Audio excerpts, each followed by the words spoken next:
नमस्कार मु आपणकर सुगृहिणी अंकिता नहीं आसी गोटे नुआ कविता कवितार शीर्षक शिक्षागत योग्यता।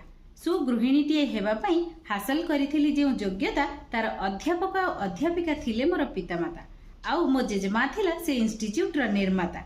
दीर्घ 20 वर्षर अध्यापना परे सेठी परखा जाइथिला मोर सफलता और विफलता, जेउठी मो ससुर थिले गृहकर्ता आउ एग्जामिनर स्वरूप मो सासु थिले सेठाकार मुख्य वक्ता।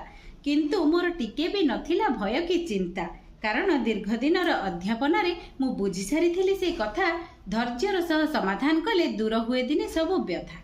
भल गृहिणीटीए हेबापई प्रयास जारी रखिची अंकिता। उत्तीर्ण हेब कि नहेब जानिछंती एका से विश्व नियंता।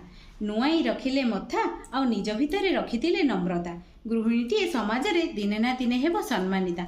आ से दिन ए विश्व रे काहार नथिबो क्षमता जे परखि परिबो गोटे सुगृहिणीर शिक्षागत योग्यता। धन्यवाद। भल लागिले लाइक शेयर सब्सक्राइब करिया पई भूलिबेनी। केमती लागिला कमेंट्स माध्यम रे निश्चय जणाइबे।